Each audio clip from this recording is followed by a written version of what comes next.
This has been Coast's biggest expedition ever. We've come to Australia.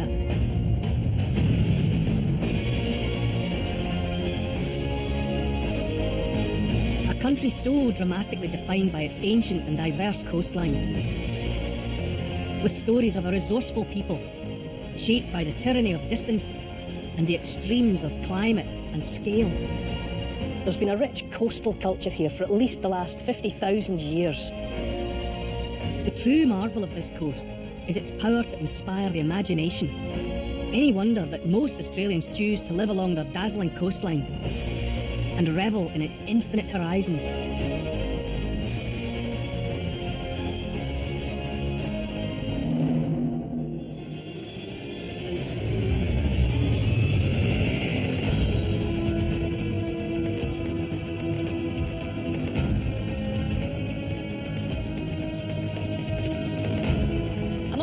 Of West Australia's wild, remote, and famously wind-ruled coral coast. It's a coastline that's blessed with outrageously beautiful natural wonders. But peel beneath the picture-perfect facade, and I'm told it also harbours some very dark secrets. Joining me on this splendid adventure, Dr. Xanthe Mallet investigates the first European tragedy on Australian soil in 1629. So all of this was the mass grave? 3 billion-year-old life with Professor Tim Flannery. These black rocks, they're not just rocks. They're some of the oldest living things on our planet. Dr. Emma Johnston, up close with a 60-million-year-old fish. And I'm tracing the mystery of a lost Australian battleship. And why does no one get off of Sydney alive? This is Coast, Australia.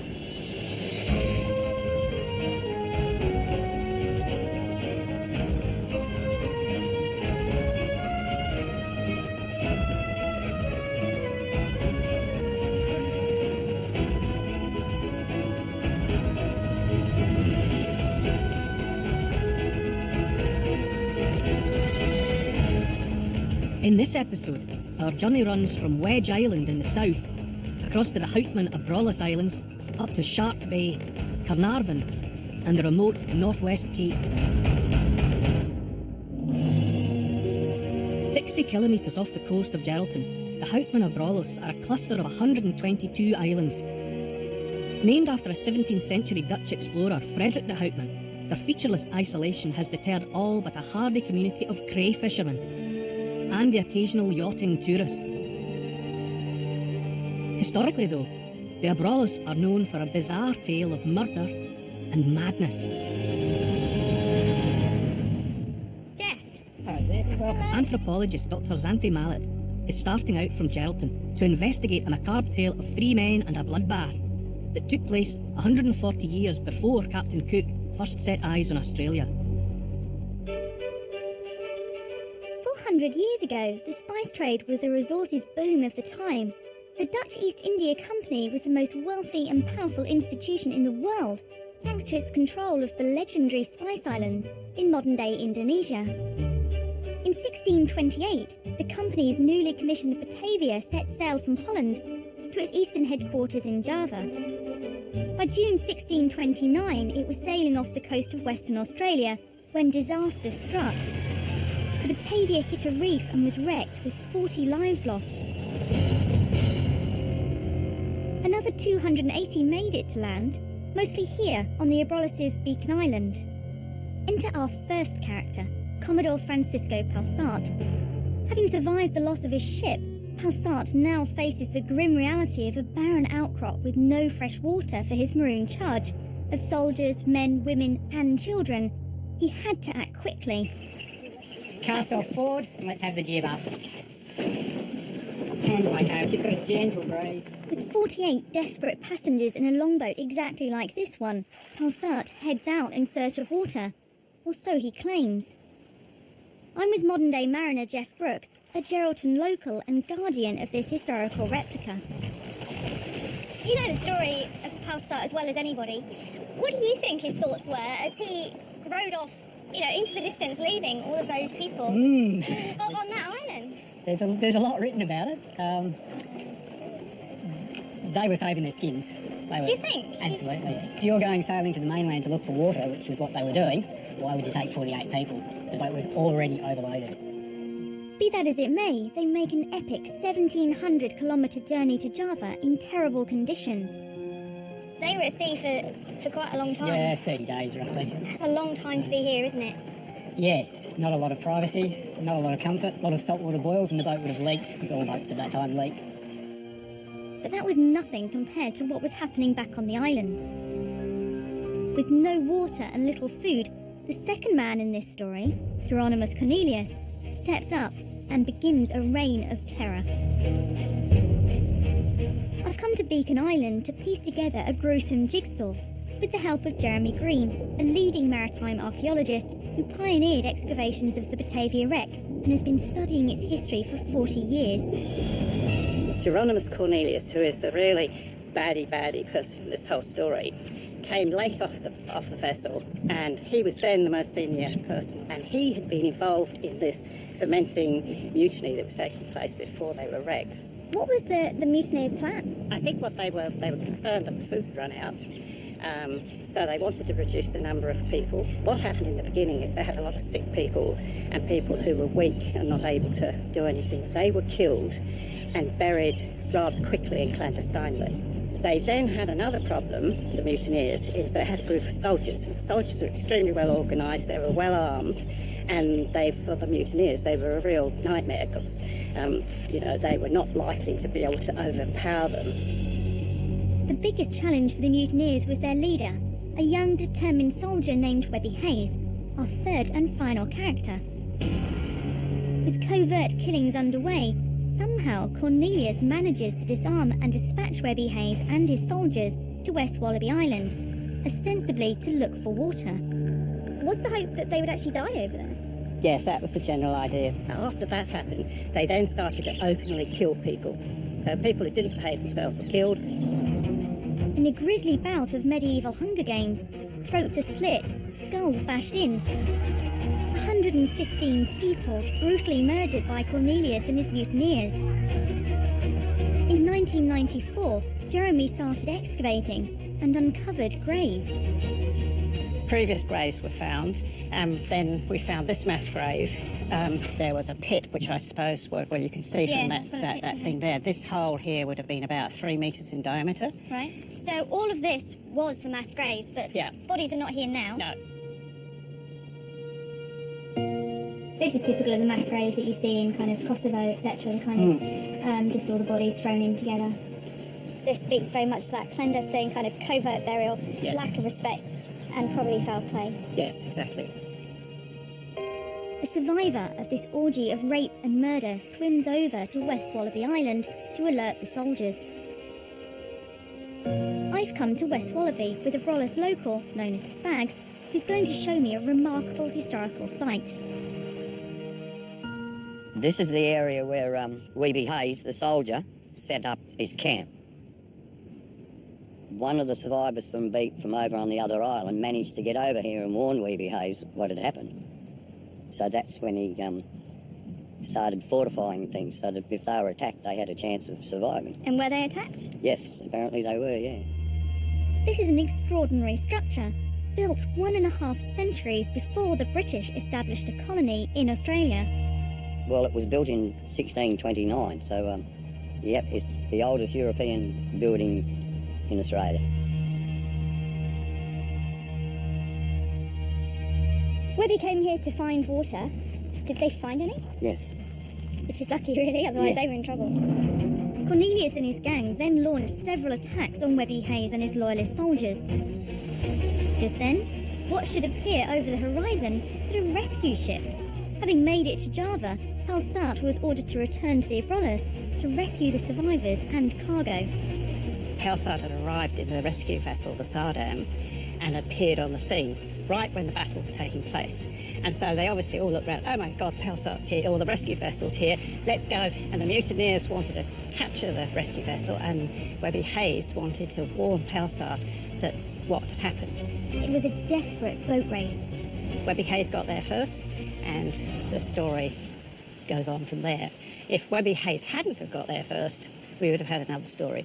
So he is the real hero of the story. Oh, absolutely. But the only one in the whole story. Gang leader Cornelius was executed on the Abrolhos by hanging. Halsad returned to Java, but his reputation was damaged for abandoning his ship, its cargo and his passengers, and within a year had died of natural causes. As for Webby Hayes, the Dutch East India Company sent him back to Amsterdam a wealthy man, an officer, and standard bearer for the army. So this story isn't really about a shipwreck. It's the classic tale of good versus evil, of a hero versus a villain. And it culminated in a boat race, the outcome of which decided the fate of 140 people, whether they lived or died, and whether this story was ever going to be told. Old tales tall and true along the coral coast of Western Australia. Coming to wild places like this makes me wonder what kind of people are drawn to such an isolated setting. And does this strip of beach and ocean function as much as a test of mettle as a playground? Novelist and long-time local Tim Winton has written that West Coasters live in the teeth of the wind, and that's a sentiment that will chime with coastal dwellers in many different parts of the world. But maybe there's more to it than that, because you can detect in his words just a hint of a challenge. It's a proud declaration of humankind's ability to adapt to and to overcome unruly weather. Welcome to Wedge Island. Well, not so much an island as the tip of an isolated peninsula. A shack community 3 hours south of Geraldton and happily far away from everywhere else. The locals first arrived as squatters on Crown land in the 30s. During World War II, government policy was to move everyone off this coast in case of invasion, and the shacks were used for target practice. Soon after, the fishermen and farmers returned to slap together their fishing and holiday shacks out of whatever was to hand in the best do-it-yourself tradition. For example, Noddy White and his 40-year-old pad. My humble abode. I love it. This is the first half. This suits me. Just this room. Right, Just this is this the first room. bit. Fantastic. And like you say, you had to bring all this stuff. Everything on trailers, over sand track. Back then, off the highway, it was a hard couple of hours' drive over 36 kilometres of very rough tracks. Now it's 10 minutes on a sealed road. It's all recycled. It was second-hand when it came here 40 years ago, and some of this tin on there would be over 100 years old. No. Look at the electrics. Yes, we've got a few of those. Yeah. The community here, I suppose, to come into it, you'd have to be the sort of person who can muck in and get on with people. There's always been that togetherness, you know, like community, and kids look after other kids. You're never worried about your kids up here, you know. I want to be carried out of here. I'll spend the rest of my days here. There's room for all sorts here on what is still Crown land, with no running water, no mains electricity, no shops. It's self-sufficient, off the grid. Maybe an expression of Australia's anti-authority egalitarian spirit. The scatter of 350 shacks squat behind another endless windswept beach. Great for surfing, although some locals earn their living here too, such as cray fisherman Stephen Daw. How you doing, Stephen? Any luck? Not that good. Not that good? It's the worst we've done for a while. Really? Oh, But still, there's probably $2,500 worth of crayfish there, believe it or not. really? What is it about craze? Is that just the best thing to go for here? Oh, we've been into it for years. My old man was a fisherman and my uncle's a fisherman And and... it's always the crayfish, that's the thing to go for. Yeah, well, they're worth a lot of money. The most valuable fish on the coast, says it out. This place, Wedge, is your livelihood. It is. Where I'd be without it, I don't know. You guys have done that before, haven't you? While Steve and son head off to market, back in the community, well, not much is happening. Except for Steve's wife Helen, who's busy with a rather unique hobby. What are you doing, Helen? Oh, hello. Just tanning some skins. Right. Fish skins? Fish skins. Yeah. Oh, So I've just taken them out of the bar. what kind of fish is that? This was a jewfish. Right. So that's one side of it. Oh, it's weird. It's like rubber. Yeah, it feels a bit like rubber. Very strong. Oh, yeah. And So it's you a can- big, come off a big animal. Yeah. So what do you have to do to that before it's usable?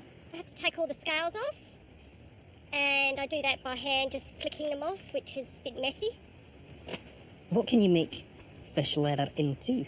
I've used it to make a dress once. Really? I had like black suede and it had leather panels down the side of it. Yeah. Handbags, wallets. So I use the floor because it's old Jarrah. It nails in well. Okay. Otherwise, I'd have to have a wooden frame. So this is easy. And whose shack is this that we're nailing fish skins onto? This is our shack, but it's where our daughter sleeps. What do you think it is about this place? I think probably, to me, it's like a romantic freedom. We enjoy the best things in life, I think, like the best food, the freshest food, but at the same time, life's really simple.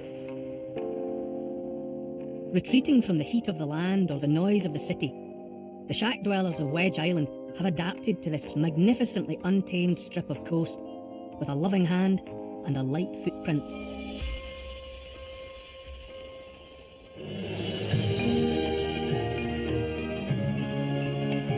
Red Bluff is a remote part of the Coral Coast, 130 kilometres north of Carnarvon. Bizarrely, it was here that 57 German seamen turned up in a crowded lifeboat in 1941. Throwing their weapons in the water, they claimed they were responsible for what is still Australia's worst naval disaster. I'm here to examine the mystery that shrouded those events ever since. 1941, and Europe is consumed by war, on the ground, in the air, and at sea. In Australia, in February, HMAS Sydney had returned a hero after an illustrious campaign in the Mediterranean. Here's a story of heroes' homecoming after months in the European war zone. HMAS Sydney with her crew complete, for in all the actions which she fought, not a single casualty was suffered. The Sydney and her 645 sailors were now to be deployed on the seemingly safer mission of convoy escort and home patrol. But already in Australian waters, there were suspected Nazi raiders, German war vessels pretending to be harmless merchant ships. The HSK Cormoran, under Captain Theodore Detmers, had been in the Indian Ocean for months, armed and in disguise. On the afternoon of 19th November, 100 nautical miles off the western Australian coast, the Sydney's captain, Joseph Burnett, sighted what appeared to be a merchant ship. I'm going to meet Wes Olsen, a train driver by day and one of the great writers and researchers on the subject, so I can find out exactly what happened out there at sea that evening of November 1941. Hi, Wes. Hiya now. How you doing? Well, I see you've come fully armed. So which is which? Well, this model represents HMAS Sydney. Her main role is trade protection, to protect merchant shipping plying these waters, protecting this coastline. And this model represents HSK Cormoran. Cormoran's job is to sink those merchant ships. She's loaded with mines and well armed, but nothing like Sydney. She's a warship. Yeah. Sydney carries 8 6-inch guns mounted in the 4 turrets. Cormoran's broadside is only 4 5.9-inch guns. So one here, one in the hold there, another one in the hold here, another one under this flap here. Right, so they're in disguise. Before the battle, those flaps are down. If you turn the ship over, the other side, All right. that's how she would have appeared to Sydney before the Germans declared identity. To all intents and purposes, she looks like a harmless merchant ship. But she's anything but. That's right. Then, Sydney's Captain Burnett signals the Cormoran to identify itself. The German ship turns away and claims to be a merchant ship. With no guns in sight on the Cormoran, Burnett is left guessing. According to his shipping plot, there shouldn't be any ship in the area, so he has to be extremely suspicious. It appears to be a bogus ship, claiming the identity to be another ship. It can only be two things, a raider or possibly the raider supply ship. But Detner's had an ace up his sleeve. He would have known that Burnett had to identify his vessel. If he tipped his hand by opening fire, even at extreme range or moderate range, he's telling Burnett, the enemy ship, what he is, a raider. But he didn't do that. He kept his nerve. Burnett is under instruction from Britain to board raider or supply vessels, so he continues to move in closer. A fatal error of judgment. The Cormoran is no match for the Sydney. Detmers knows one way or another that he has already lost his ship. It's life and death for the Cormoran. They've got 360 contact mines on board, another 30 magnetic mines. Just one shell in there, even if it's 6-inch, 4-inch, doesn't matter. One shell and it's goodbye. He waited till Sydney got to such a position that he could use all his weapons to maximum advantage. Do you think Burnett assumed that the Cormoran either would not or simply could not open fire? We would have to assume that. Finally, the Cormoran raises her Nazi flag and fires on Sydney with everything she's got.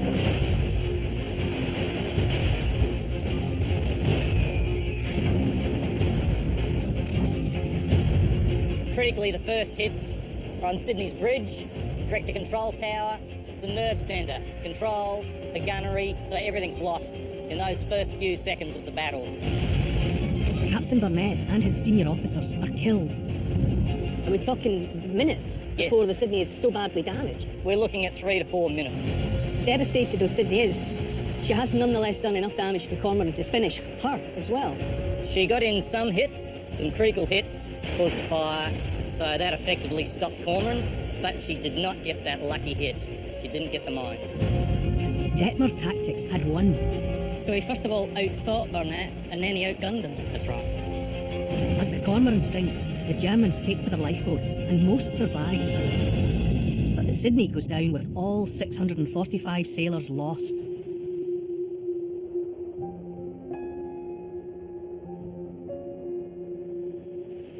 And why does no one get off of Sydney alive? I mean, there's lifeboats. Well, the upper decks have been swept with shell fire, cannon fire.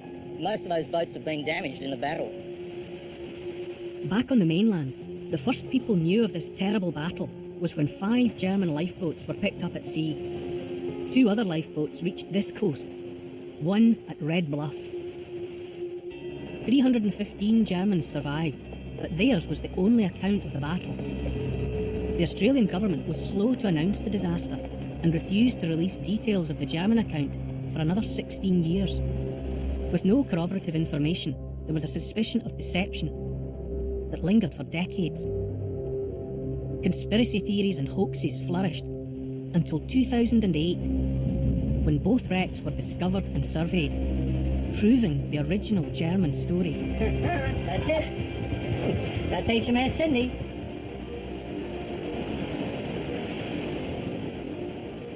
The wrecks lie off this coast, 80 nautical miles or so in that direction, and they're under 2.5 kilometres of water. No human being can dive so deep, so the wreck site is inaccessible to the loved ones of the lost men. These haunting images tell of Sydney's final moments. While those aboard desperately fought to save her, her bow was hit by a torpedo and broke off. It was a catastrophic end. Sydney now lies deep on the ocean floor, silent and alone with her ghosts. At the westernmost tip of Shark Bay, one island stretches out with a curious history. In 1616, Dutch captain Dirk Hartog was the first European to set foot in Western Australia. He left an engraved pewter plate on this island, which now bears his name, and then carried on north to the Spice Islands. 80 years later, Flemish captain Willem de Vlaming passed by and replaced the plate with one of his own. The French then annexed the island in 1772, marked by a couple of coins. But for all that, no Europeans took root in Western Australia until Major Edmund Lockyer claimed it for the British in 1826. Aboriginal history in Shark Bay dates back 30,000 years, but a unique life form has lived in these waters continuously for billions of years. Paleontologist Professor Tim Flannery investigates what makes this World Heritage Site so very important to all of us.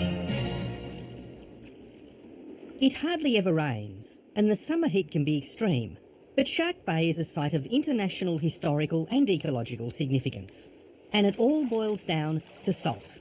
This water's as warm as a bath. Oh, and it's intolerably salty. That makes it a hostile environment for most living things. But there's one thing that thrives here. These black rocks, well, they aren't really rocks. They're some of the most primitive living things on the planet. They're called stromatolites, and in effect, they're living fossils. I'm meeting Dave Holly, who looks after the Shark Bay Marine Park, to learn more. Well, they look a bit like a cross between a cauliflower and a rock. And if we have a look at one, you can see a dome on a bit of a column, basically. So they're quite unique looking. What actually creates them? It's a really simple life form. It's called archaea, and it's been around for billions of years. 3.5 billion years, in fact. Evolutionary life began with colonies of bacteria, like the ones that created these stromatolites. Basically, what happens is this organism binds sediment in the water and creates a mucus. This mucus traps the sediment. A reaction occurs with the super salty water and it creates a limestone. So over time, it creates this layer called a stromatolite. And you can really see that algal layer there now. Yeah, they're trapping that sediment within it. Yes. Binding it and creating those layers which build up over time. So for billions of years, these things dominated the planet. And yet today we can only find them in a couple of places. So what's so special about Shark Bay? Well, Shark Bay and Hamelin Pool, where we're standing now, is critical because of that super salty water.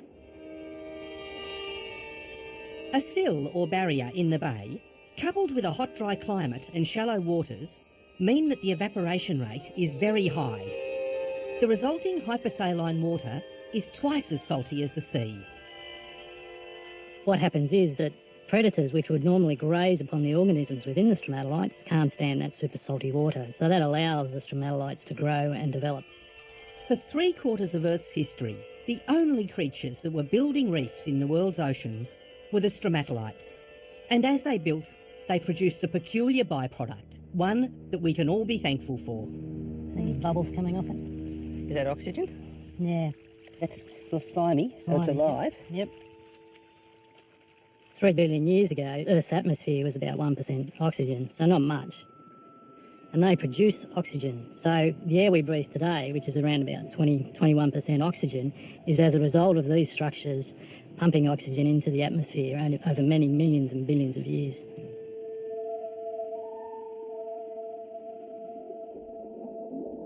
They're sort of the model, aren't they, that scientists use when they think about searching for life on other planets? Oh, absolutely. I mean, you know, if conditions were right, such as they were here 3 billion years ago, and we found structures like this, then there'd be a good chance life at some point would follow.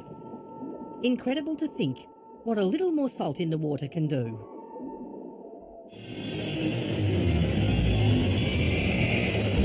We're on the coral coast of Western Australia.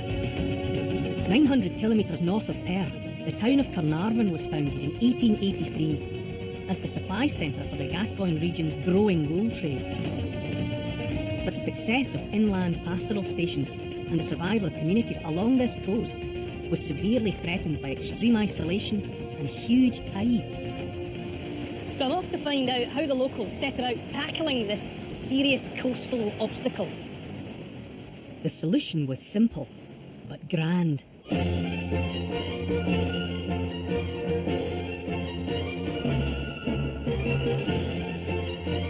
A 1-mile jetty that goes so far out to sea, ships could berth. 7 years in the building. The Carnarvon jetty was completed in 1897, and it was an instant hit. Heavily laden horse-drawn wagons travelled up and down the length of the jetty to meet the waiting ships. For a while, they were even in the habit of hoisting sails on the wagons to catch the wind and make the journey even quicker. And then finally, railway technology arrived, the tracks and locomotives to pull the wagons full of cargo. But getting the cargo to the jetty was another challenge that inspired an ingenious solution. Cameleers, mainly from Pakistan, were the first to organise a commercial transport system from the sheep stations to the jetty.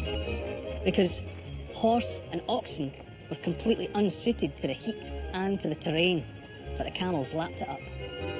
Carnarvon quickly became Australia's third biggest wool port.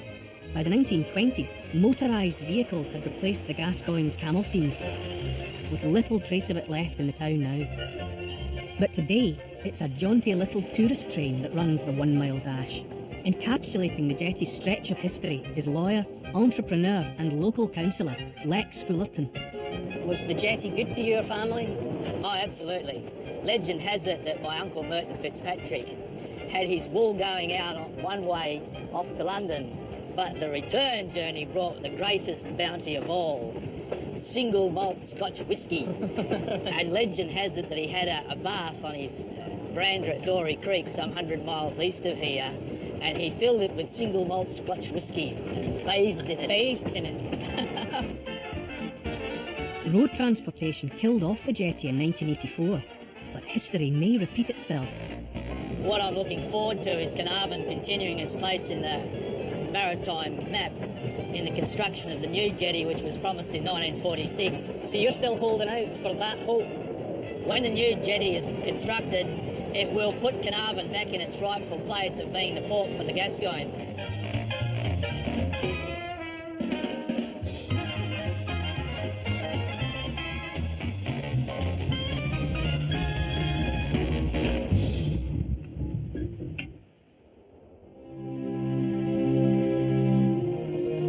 Heading north, the arid Cape Range National Park is a spectacularly coloured vista of rugged limestone ridges, plateaus and canyons that roll into the Indian Ocean. But not all is as it seems, as marine ecologist Dr. Emma Johnston discovers in Yardie Creek Gorge. Right over the dunes here is the Ningaloo Marine Park, and at my feet, a coral skeleton, evidence of an ancient coral reef that grew here some 100,000 years ago. Cape Range gorges, like Yardie Creek, were formed 20 million years ago by layers of ancient marine life. And across the sandbar, in its more familiar underwater setting, is a living reef, the magnificent Ningaloo Marine Park. A fringing reef which differs from the Great Barrier Reef in that it hugs the shoreline, meaning you can actually walk out to it. The largest fringing reef in Australia grows right here, literally within arm's reach. See those dark patches in the water? That's the growing reef, and it stretches from here nearly 300 kilometres to the south.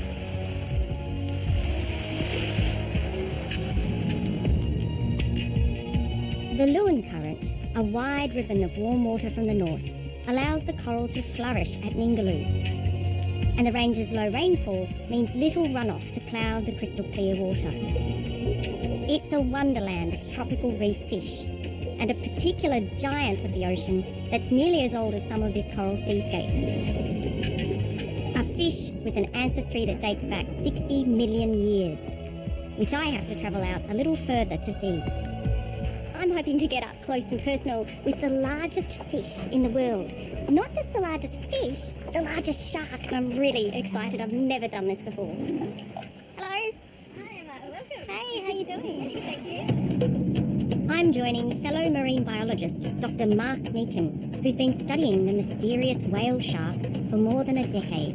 Hey Mark, how you doing? Good to see you. Good to see you. Whale sharks are probably one of the better known sharks in the ocean, but in fact, we know very little about them really. We have no real idea where these things are going. We haven't closed the migration loop yet. So we're going to head over there. What are we going to do when we find it? Well, we're going to jump in the water, and the first thing hopefully you're going to do is take a photo. Okay, what do I need to take a photograph of? Well, you're going to take a photo of the spot and stripe patterns just behind the gills and just forward of the dorsal. Now, we've looked at those over the years, and we can show that they're individual to each animal. So, effectively, we can tell who's who. And they've got a fingerprint on the outside, and I can just take a shot. Okay. Exactly. And we Great. keep a library of those. We compare those fingerprints later, and we can see if we've seen that shark before. Do you see many of them come back? About 25% of them come back every year. Ningaloo isn't the only place that whale sharks gather around the Indian Ocean. In fact, there's aggregations in the Maldives and the Seychelles and Mozambique and India, parts of Oman, places like that. With a whale shark spotted, we jump in and head to our position. And then, out of the blue, a shadow looms. My first sight of a whale shark with its retinue of remora fish, moving languidly through its domain. It's an incredible animal, about 8 metres long, mouth open to feed on plankton. There are strict rules about how close tourists can get to the whale sharks. As a scientist, Mark has a special permit to approach the shark as required. I take some photos, and Mark moves in to take a skin sample. You know, here at Ningaloo we treat these sharks very well, but they go into the waters of Southeast Asia where people see them in a completely different light. They don't see them as an ecotourism resource, they see them as a meal. So the whale sharks are hunted for food? Absolutely. In fact, they're called tofu fish because they cook up at about the consistency of tofu, believe it or not. The other thing they do with them is they use their fins for advertising. If you like, they hang them outside of restaurants as sort of hoardings to show that they're actually selling shark fin soup. And then, an incredible sight. I watch as Mark moves right up to the fish and scrapes off parasitic copepods from its lips and catches them in his net. Copepods are little crustacea that attach to the shark and chew into its skin. The shark has no way of ridding itself of the painful irritants. Mark's action is so welcome that the shark effectively stops dead to have its lips brushed clean, and then follows us for more brushing. If you had a microscope, you could see the little pointy, sharp legs that basically cling to the surface of the shark, and their mouth parts basically chew away at the skin and create a little bloody sore. You get this sort of irritated patch of skin on the shark. And so it's really no surprise that when you actually start taking them off, the shark likes it. Mark takes one final look underneath and we say goodbye.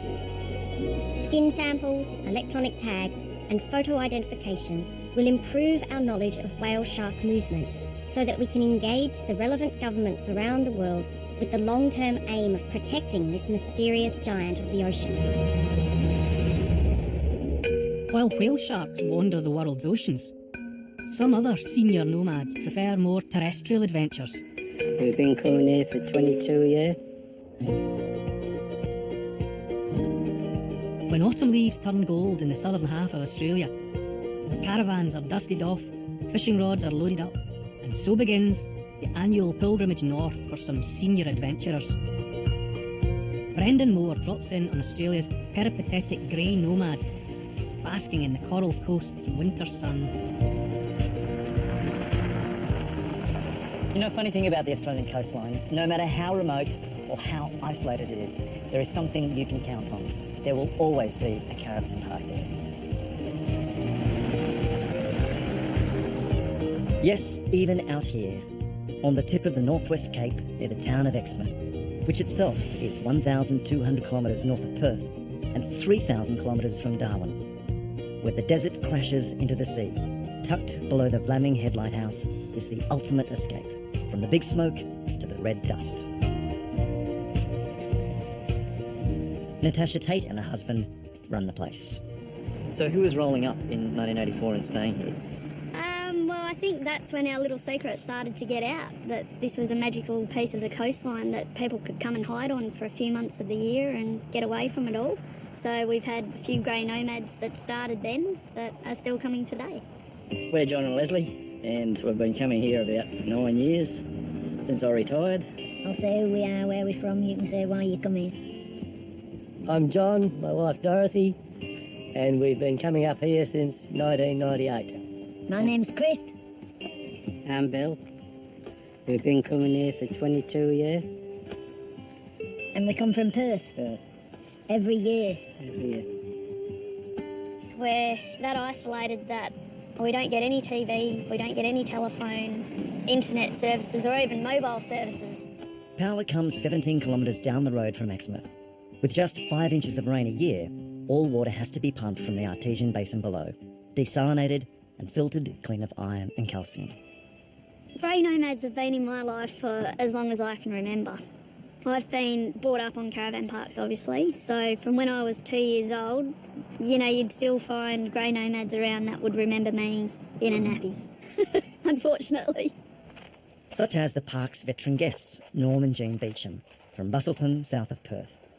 Knock, knock, anyone home? Yeah, come in if you're good looking. Oh, well, I am. They've been coming here for 30 years. Oh, how do you do? Man, you guys have got the life of Riley here, haven't you? Yeah, well, somebody's got to do it, haven't they? We were going to Darwin, and we come to the crossroads. Either come back here or go to Darwin. I said to Jean, do you really want to go to Darwin? She said, no, I don't. I said, good. Go back to it. And we came back here and done some more fishing. That's the first time we'd seen, they were catching queenies because there was a lot of bait fish. And it's the first time we had seen big fish caught off the beach.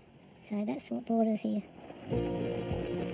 Just over the dunes from the caravan park, the beach stretches forever. But Norm and Jean have their secret spots. Yep. Do I go in the middle? Yeah. Yeah? So without saying a word, they know exactly what to do, where their spot is, and I'm just following them behind.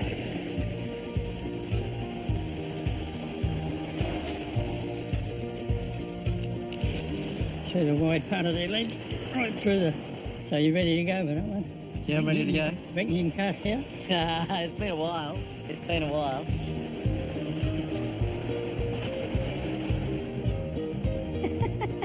A lot to learn.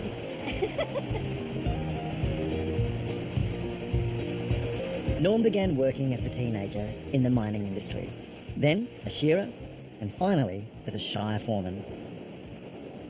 Jean was a private secretary for a mining CEO. They have 4 children and have been married for 60 years.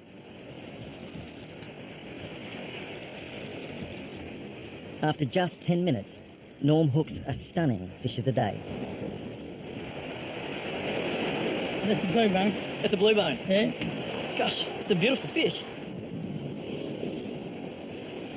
Well done.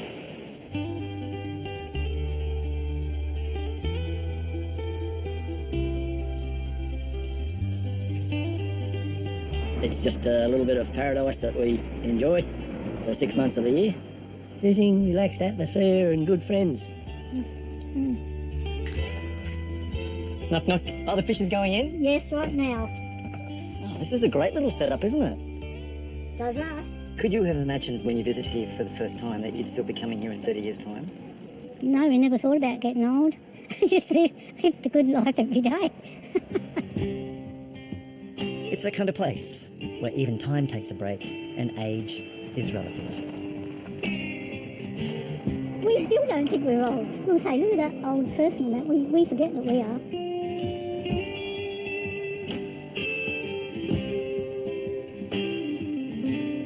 You know, after spending a day with the grey nomads, I think I'm starting to get it. Retirement, plus the open road, plus this coast, well, it all adds up to a good life.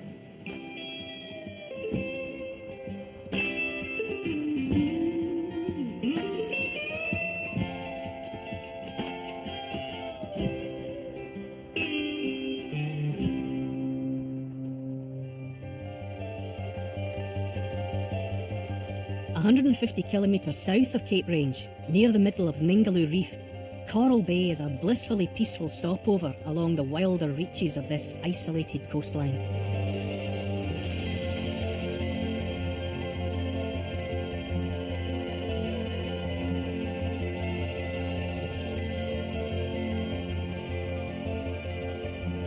Now, I'm a stranger in a strange land. You might have noticed. So I can hardly come all the way to Coral Bay without having a wee nosy at the coral. But I'll admit to a reticence about my venturing beyond the golden sand into the crystal waters. It's obvious, really. The wildlife. A power-walking parenti sharing the beach is all right, but beneath the waves, the natives can be a little more unfriendly. Hi. Hi, how you going? I'm just wondering, is there anything out there with big teeth? No, no big teeth out there, I'm afraid. Look, the biggest species of shark don't come in here. You're saying the S word. I know, but they're not dangerous. They're like big puppy dogs. Just like puppy dogs. Just like puppy dogs. I'll hold that thought. Yeah, you'll be fine. Have fun.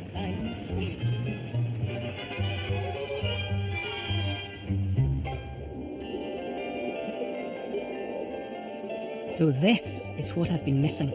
Australia at its wonderland best. A kaleidoscope of reef fish, coral, turtles, and who knows what lurking in the blue beyond.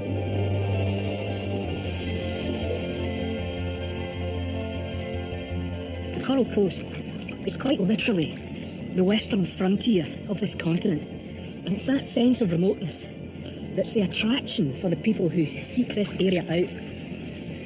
And it's also about the sheer scale of the place. You feel as if you can't even scratch the surface, because every corner you go round, every bay you enter seems to offer something more fascinating, more spectacular, more immense.